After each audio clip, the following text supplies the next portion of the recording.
Are distractions sabotaging your life?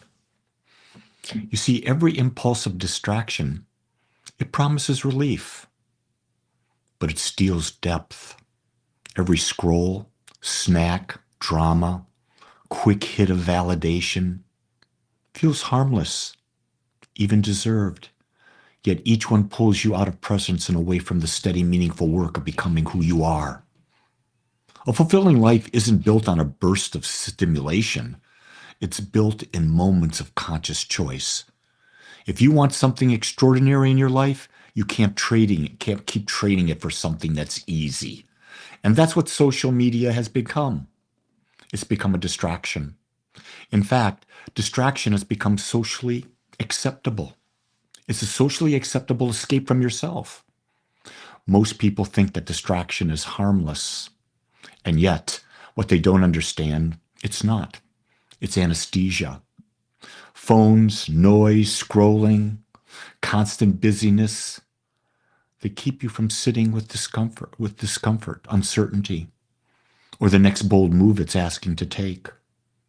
Distraction isn't about what's happening outside of you. It's about what you're avoiding inside. If you can't sit in silence for 5 minutes, that's not a scheduling problem. That's an avoidance problem. And avoidance always delays your destiny. You see, every distraction is a decision about what your life is worth. Because you don't lose time, you allocate it. Every notification that you chase, every rabbit hole you follow, every meaningless yes, yeah, that's you voting. You're either voting for your future or you're voting for comfort. The uncomfortable truth? Distraction is often disguised as fear. Fear of being seen, fear of failing, fear of succeeding. Here's a big one: fear of fully committing.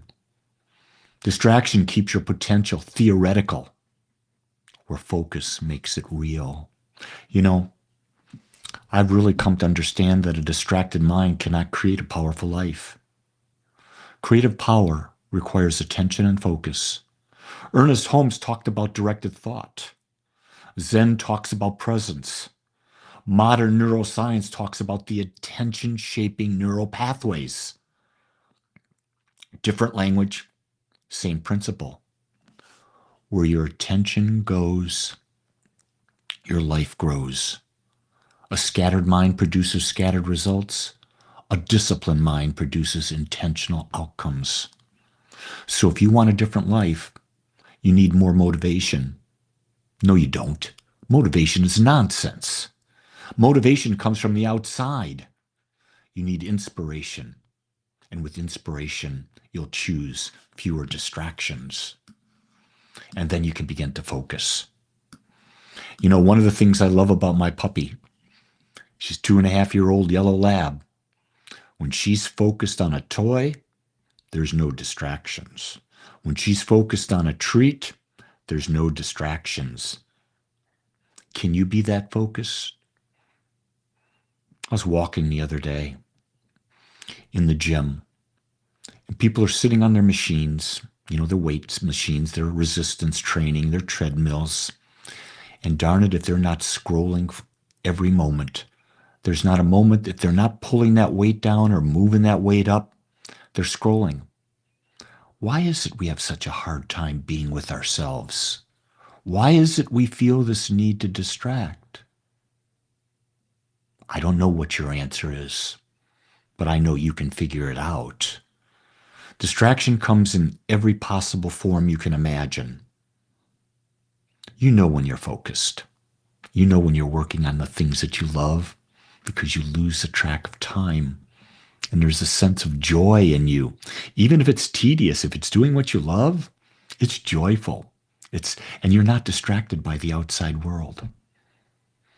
Give up the idea that a person, a place, a job, a hobby are going to make you feel better. What's going to make you feel better is when you come to grips with that you're the creator of your life. And when you align your thoughts, words, actions, and feelings toward a specific result, you hold them persistently and consistently, consciously and subconsciously over time, you become a conscious creator and you become an anomaly. You're not going to be like anyone else. And I've been told, Lee, you're an anomaly. And I go, thank you. I don't want to be average. And I don't think you do either. Much love.